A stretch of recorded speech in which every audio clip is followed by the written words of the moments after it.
I'm Reverend Matthew J. Watts, Senior Pastor and Teacher of the Grace Bible Church on the west side of Charleston, West Virginia. I also serve as the President and CEO of Hope Community Development Corporation, a nonprofit organization. I would like to thank the United States Office of Civil Rights West Virginia Advisory Committee for inviting me to provide an opening statement regarding my concerns over the excessive discipline and the disproportionate suspension and expulsion of minority children from schools in the state of West Virginia. I refer to this phenomenon of the excessive discipline and disproportionate suspension and expulsion of minority children as the silent underlying condition, unrecognized and unnoticed. It is an issue that is creating many problems for African Americans in the state of West Virginia. In fact, excessive discipline and suspension contributes to the education achievement gap as children are missing so much academic instruction. Secondly, it contributes to truancy because the unexcused days count toward truancy, and truancy is the #1 status offense that brings youth into the juvenile justice system. Thirdly, it can result in them moving toward criminal activity as juveniles and end up being incarcerated as a juvenile. It contributes to them dropping out of school because they're falling so far behind. And there's recent reports that suggest that school suspension is the first step from the school to the prison yard pipeline. Therefore, it is my opinion that school suspension may be at the root of systemic generational poverty in the state of West Virginia, as between 6,000 to 18,000 children in West Virginia are suspended from school each year. The overwhelming majority of them are low-income white children, and African-American children are disproportionately suspended.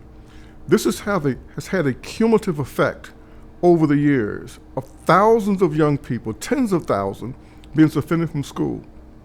It's my opinion that the achievement gap has resulted in many young people being undereducated, and it's been compiled over many years. Therefore, it contributes to them being stuck at the lower rung of the socioeconomic ladder without the educational level of the skills to get livable wage jobs. Therefore, poverty is perpetuated in these communities.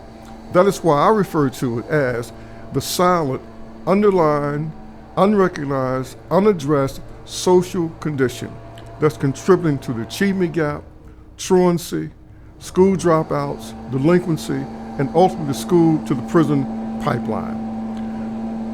What's disturbing about the state of West Virginia is that this phenomenon has been uncovered as early as 1968 with the report, and a second investigation in 1976, yet no steps were taken to address it. Most recently, in 2015, the University of Pennsylvania's report, where they looked at the 13 southern states, and they uncovered that in these states, they had some of the highest suspension rates in the country, and they also have some of the highest adult incarceration rates in the nation. Again, that's why I refer to this as the underlying, unaddressed, unrecognized social condition that's contributing to many negative outcomes, including the perpetuation of poverty. It's alarming and disturbing to me that even though the state of West Virginia has been very well aware of this problem, at least in 2015 with the University of Pennsylvania's report, where representatives from the Kanawha County School Board and Superintendent's Office and from the state superintendent's office were questioned and gave statements to a reporter, Ryan Quinn, with the Gazette-Mail, indicating that the University of Pennsylvania's report was accurate in its reported of West Virginia suspension statistics.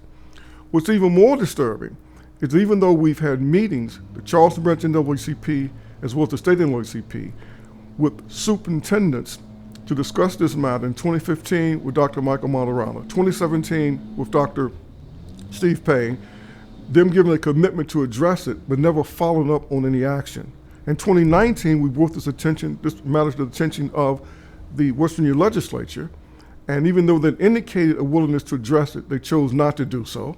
In 2020, we come back to the legislature, and after Senator Patricia Rucker indicated she would put forth a bill that has some substance to it, she later withdrew that option and instead introduced a bill that merely required the state superintendent's office to look at the data for 2 more years and report back in 2 years, which would be this January's legislative session.